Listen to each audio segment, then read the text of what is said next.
Good morning, everyone. Welcome back to Monday Mindset and the Healthy Real Food podcast, where we dive deep into what it really takes to live a healthy, fulfilling life free from food addiction and weight obsession. And just really quick, before we get started with today's topic, a reminder about our upcoming Wednesday wellness meeting on November 6th at 7:30 p.m. Mountain Time. So the first Wednesday of every month, at 7:30 p.m. Mountain Time, we have a free Zoom call that anyone can come to get education and inspiration for your sugar and flour-free lifestyle. And this month, we're having a book club. So as a follow-up to the recent podcast that we did on internal family systems or parts work, we are having a book club discussing the book Boundaries for Your Soul, which is a really great book if you're new to parts work. It has a Christian perspective, and so I hope that you can join us there. Whether you've read the book or not, just come and get inspiration and education. Be sure to check out Facebook for the Zoom link. I really look forward to seeing you guys all there. I love getting together. So invite your friends to help me spread the word. Okay, you guys, so today we are exploring a question that most people don't often stop to ask, which is, why do we eat? Why do you eat? Is it just for pleasure, or is it for fuel? Like, is there a greater purpose behind our food choices? Today, we'll uncover how choosing real food not only fuels our bodies, but allows us to honor them as powerful vessels so we can fulfill our life's purpose and have the energy to do all that we want to do with our short and precious lives. So, why do you eat? Pause for a second and ask yourself that question. What's behind the decisions that you make around food every day? Maybe it's just the routine of grabbing what's convenient or what tastes good, or perhaps you eat for comfort or to satisfy your cravings. Our culture really emphasizes eating for pleasure.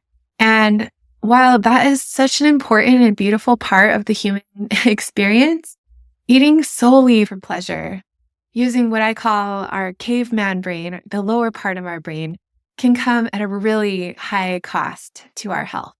God gave us these incredible bodies for our spirits. And if we only focus on eating what tastes good without considering the impact on our health, especially in our food culture, when we have an abundance of fake food all around us, man-made food that's processed beyond recognition, it's like putting the wrong kind of fuel in your car.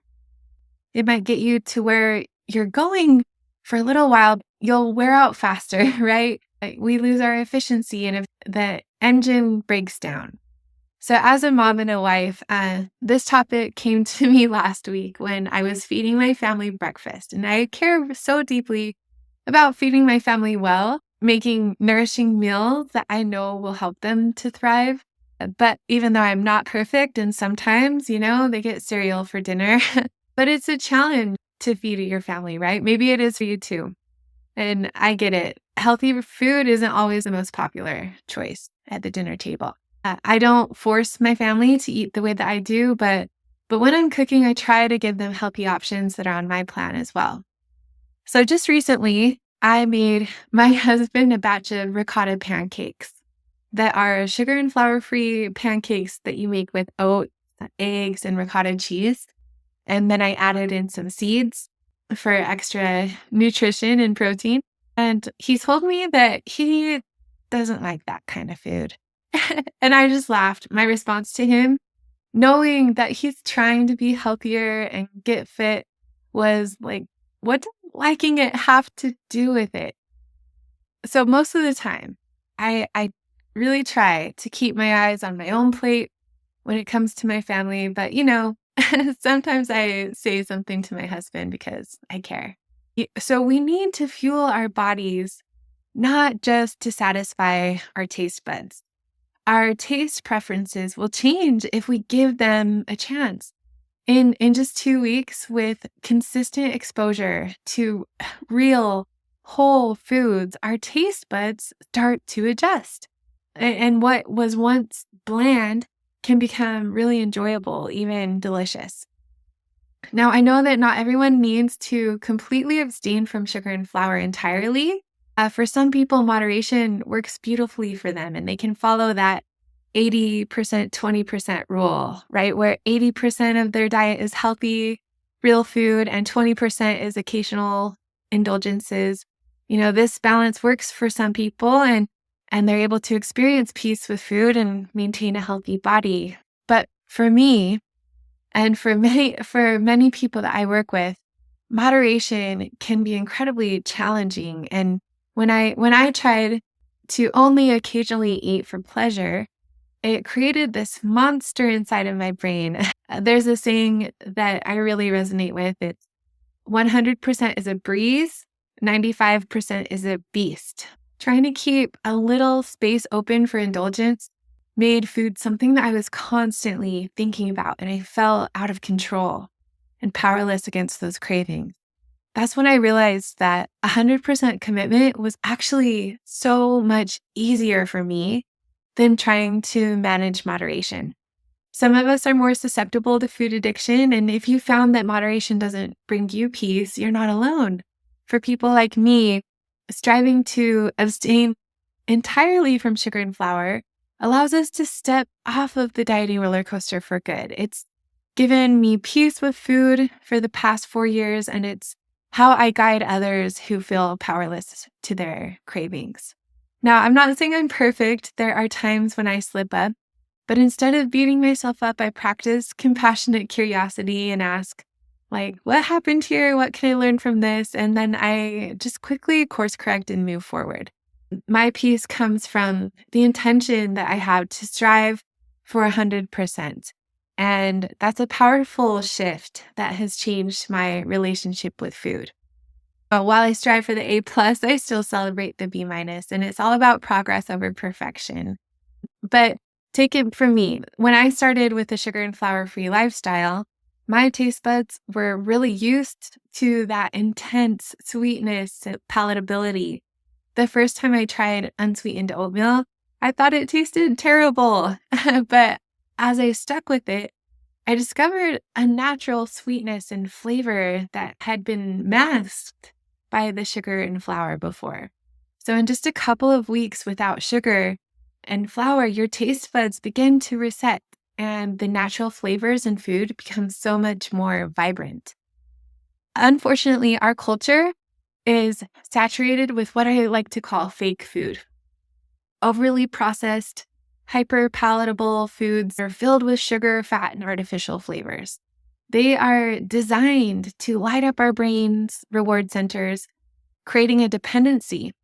Just like extreme overstimulation in other areas can harm our perception, fake food distorts our sense of what's real, what real food is supposed to taste like. Real food becomes boring, and we lose touch with what true nourishment tastes like.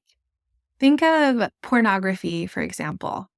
Pornography can really affect your brain, where you start to not be able to even enjoy regular intimate connection, right? Because pornography is so overstimulating and so outside of what is actually real that you stop being able to experience normal pleasure. And it's really similar to our food culture when we are inundated with these overly processed, hyper palatable fake foods that are designed to light up our brain's reward center. It really distorts our sense of what real food is supposed to taste like. So here's the tough truth. Eating only for pleasure without purpose leads to diet-related diseases. And we see this everywhere. I work in the hospital, and right now I'm at the pediatric hospital, but when I worked with adults, diet-related disease is so prevalent, and it is heartbreaking. Heart disease, diabetes, obesity. Like, it's not a matter of discipline or willpower alone. It's about understanding the greater purpose of why we eat beyond the taste. Enjoying food is essential to the human experience, and it's absolutely possible to enjoy our healthy, real food. And I absolutely love the food that we eat. But there's a fine line that we have to walk, a balance between fueling our bodies and finding pleasure in the right foods. So, as humans, we aren't robots. Eating is one of the joys of this human experience, a gift that we really should savor and enjoy. But if we only ate what tasted good in the moment, we would be in a lot of trouble. Real food fuels us, and real food, unlike processed foods, has the power to stabilize our blood sugars, regulate our hormones, and break the addictive cycle.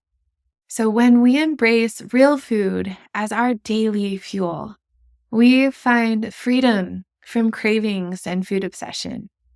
We need food that is whole, real, unprocessed in its natural form. And we need a balance of macronutrients, of proteins, carbohydrates, and fats.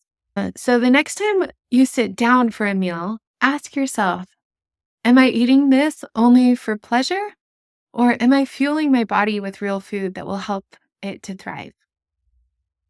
Remember, changing your taste buds and your food habits, it doesn't happen overnight, but I promise with time, you will find a new appreciation for the real nourishing foods that make you feel amazing from the inside out.